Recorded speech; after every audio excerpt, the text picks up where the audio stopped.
There are a lot of spooky stories that exist in this building.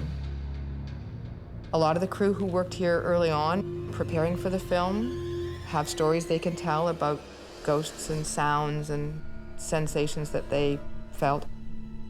I knew that we needed a very good location because it takes place in this mental institute, and I knew the perfect place here in Brandon to do the movie.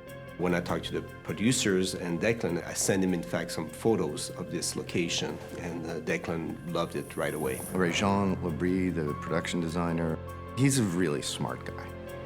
This building was built in the late 1800s. It was an insane asylum for many years until the 70s when it was closed. When I read the script, the first thing I thought about was this building.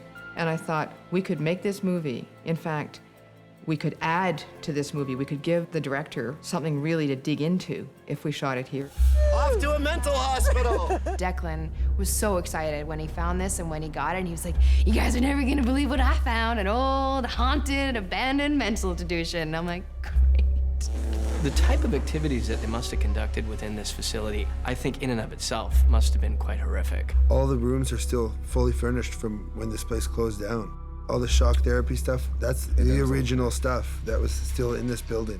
They could make this place kind of out of a studio, but they've chosen to really come to a place like this that has all the mazes and winding halls that you don't know where you are. Like, I've gotten lost a few times. It's freaky shooting in this location because it's got a history. It has been filled with people with mental problems. It's also very huge. It's an incredible big building. Lots of the reference from Declan was like something the size of the hotel in The Shining, and this location gave us that scale. The first week in here, I couldn't go around a corner without jumping or worried someone was gonna be there and everything. It's just a freaky, dark, scary place. One aspect we liked about this place had been renovated in the 1970s, and our script takes place at the start in 1974. So in that way, it was perfect. In the corridor, you still have the big bands of orange, and brown, and green. Of course, working with Mike Marshall, the DOP, we tried to give it a kind of a green tint to the movie. So lots of textures. Also, some of the rooms we actually using some of the original hospital items. The museum here helped us with some of the pictures you see on the walls. Also, we created many files of the different patients through the years, taking photos of some of the characters in the movies. Oh, that is so wrong. We adapted some of the script to the locations. The killing that takes place in the auditorium, that was because of this location. I would find something neat around the corner, and I'd go back to my hotel room, and I'd change the script. I'd find the auditorium, I'd change the script.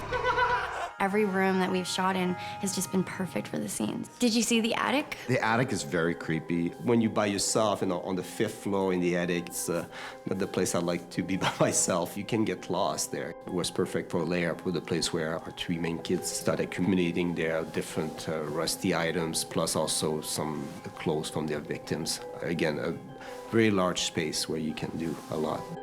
The location is sensational. I mean, talk about a stimulus that enables you to get into a tone or a mood or a feel that is relevant to the film. I mean, this place is it. Somebody help me! The kitchen was big, abandoned, with stainless steel. We had to fabricate a special table to put our character in for the fondue.